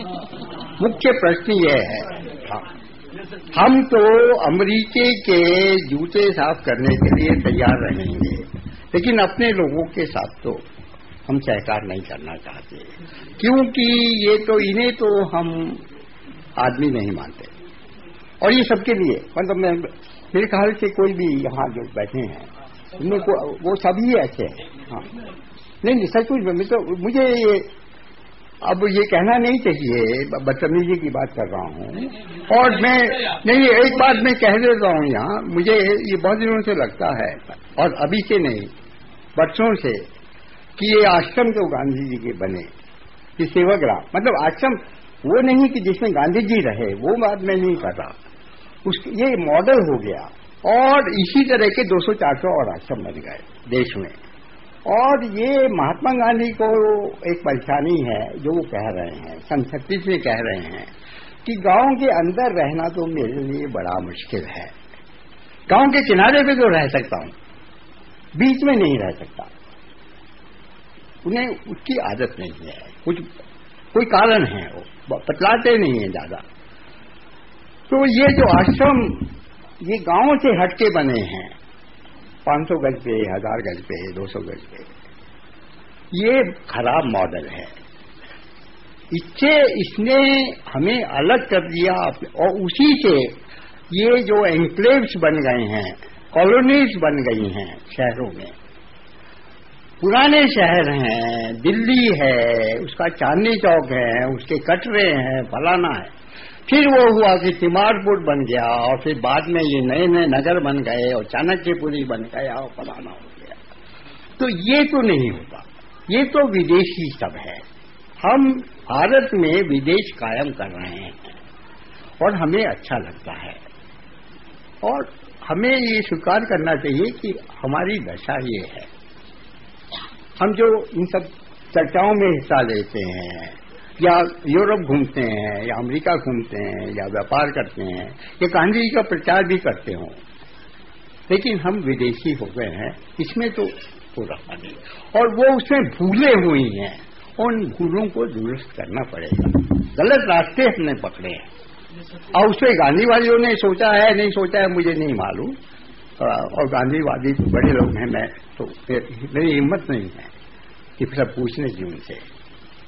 एक छोटी सी बात कि जैसे रविंद्र शर्मा जी ने बताया कि हिंदुस्तान में पहले समाज में व्यवस्थाएं कैसी थी कि 18 तरह के जो कारीगर होते थे गांव में, उनको सबको सुरक्षा और सम्मान मिल जाता था। तो व्यवस्थाएं बहुत अच्छी थी, समाज समृद्ध था। तो ये सवाल मैंने उनसे भी किया था, पूरा मैं समझ नहीं पाया कि कुछ तो ऐसी कमी रही होगी कि लोगों ने राजा को अपना अंश देके अपनी जिम्मेदारी से मुक्त हो गए, इसलिए अंग्रेजों की ईस्ट इंडिया कंपनी को, बाद में अंग्रेजों को राजाओं की फूट के कारण आने का, घुसने का मौका मिला, व्यवस्थाओं को तोड़ने का मौका मिला। तो ऐसी क्या कमजोरियां थी कि उनको समझेंगे तो ही शायद आपस ठीक कर पाएंगे, जब तक अपनी गलती मालूम नहीं चलेगी। तो वो धर्मांधता थी, ये भाग्यवाद था, ये कामचोरी आलस्य हिंदुस्तान में समाज में कब घुसा? ये अंग्रेजों की गुलामी के बाद घुसा या पहले से था? मुझे तो लगता है सबसे गंभीर समस्या कि 99% लोगों के दिमाग में राष्ट्र नाम की चीज आज तो नहीं है। मेरे घर वालों के दिमाग में भी नहीं हो कि ये क्या है, देश बचाना हमारा काम थोड़ी है, ये तो भगवान का काम है, हम तो घर बचाएं। तो ये जो राष्ट्र के प्रति करते हुए का बिल्कुल बोध नहीं है। कारण बहुत से होंगे, शिक्षा नहीं है, जो भी है, लेकिन ये शुरुआत कब हुई? जब इतना समृद्ध सोने की चिड़िया था हमारा समाज, जगत गुरु था, तो ये आलस्य, काम चोरी, हरामखोरी कब से घुसी है? ये जगत गुरु कब था? ऐसा कौन कहता है? हमने तो पढ़ा है। हम कहते हैं ना, हम बहुत बातें कहते हैं, आप उसे खोजिए कैसे व्यक्ति कहते हैं, या ये जो बातें और आप मेरे से पूछ रहे हैं, ये तो आपको ही खोजने का है ना। नहीं तो आप लोग यंग लोग हैं, पढ़े लिखे हैं, आप पे इन्वेस्टमेंट हुआ है, आप लोग क्यों नहीं खोजते? नहीं, मैं तो यहाँ तो ये पूछने का नहीं है ना। यहाँ विद्वान से विद्वान आदमी आप बैठा लीजिए, वो तो जवाब नहीं दे पाएगा। अब बुला लीजिए किसी को भी, और प्रधानमंत्री को बुला लीजिए, बहुत विद्वान है वो, या जोशी को बुला लीजिए, वो ह्यूमन रिसोर्स डेवलपमेंट के मिनिस्टर हैं, फिजिसिस्ट हैं, कोई नहीं जवाब दे पाएगा। नहीं, ऐसा अभी तो मैं तो ये समझ पाया कि ये सबसे बड़ा कारण है कि इतना जबरदस्त बोलने के बाद भी राजीव भाई की बातों का असर इसलिए नहीं होता। तो राजीव भाई की बात होने से क्या दुनिया थोड़ी हिल जाएगी? नहीं, हिलानी तो पड़ेगी ना। नहीं, लेकिन आप मनाइए 1000 राजीव भाई जैसे लोगों को, हो जाएगा। नहीं, पर ये इतना अंदर तो घुसा हुआ है दिमाग में। नहीं, क्या घुसा हुआ है? धर्मांधता कि कौन सी धर्मांधता घुसी हुई है? जो भाग्य में लिखा वो मिलना ही है। नहीं, ऐसा कुछ नहीं है। उन्हें कुछ करने का मौका मिलता है तो करते भी हैं। ये तो एक्सप्लेनेशन है, कुछ नहीं होता तो एक्सप्लेन तो करना पड़ेगा ना। वो कैसे ये दुख के साथ जीवित नहीं रहा जाता, उसको एक्सप्लेन, उसको हटाया जाता है। तो हटाने के रास्ते हैं। आप उन्हें इतना तो मौका दीजिए कि भूल भुलैया में रह सके।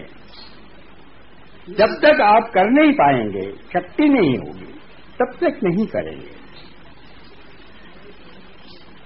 नहीं, सुनिए, मतलब ये अभी मैंने कुछ पढ़ा था, महात्मा गांधी ने यहाँ नई तालीम शुरू की, आपने सुना होगा। तो नई तालीम की एक पहली मीटिंग हुई है, और उसके बाद नई तालीम का वो एक संस्था बनी है 5-7 दिन बाद, और उसमें पहली मीटिंग जो हुई है उसमें महात्मा गांधी बोले हैं।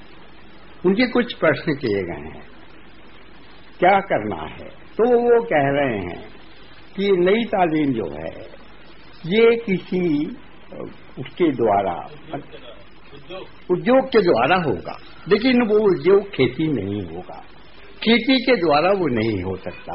कारण उन्होंने बहुत नहीं दिए। उन्हें लगता है कि खेती में मुश्किल होने वाली है, वो शायद कानूनी कारण है, बहुत सारे कारण हैं। फिर वो बतलाते हैं, तो खादी उन्हें एक उद्योग दिखता है, लोहार का काम भी दिखता है, और काम दिखते हैं।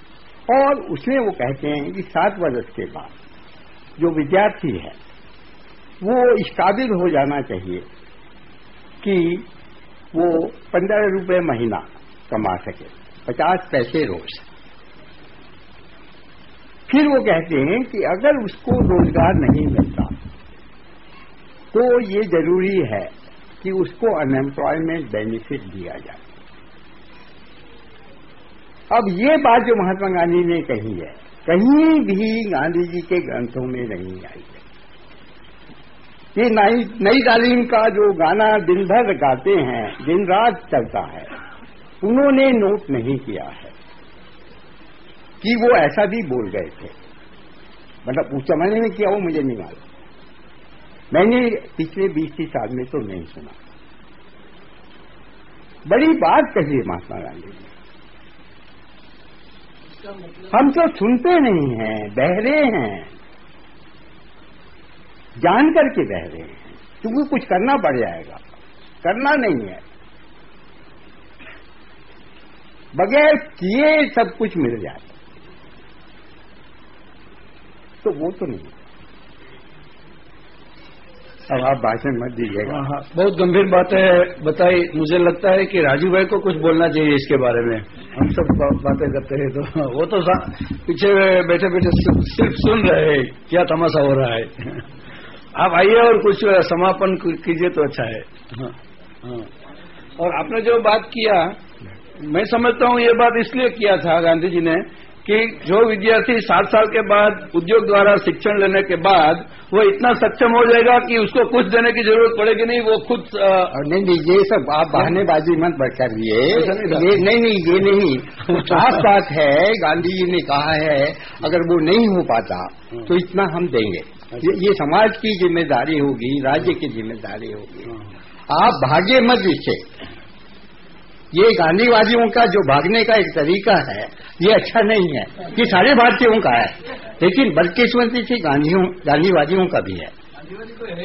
नहीं, सब हैं, यहाँ जितने बैठे हैं सब गांधीवादी है। महात्मा गांधी ने कोई सम्मेलन था गांधी सेवा संघ का, तो पूछा कितने सदस्य हैं, तो उनके सेक्रेटरी थे, बहुत होशियार आदमी थे, उन्होंने कहा 500 हैं या 400 हैं।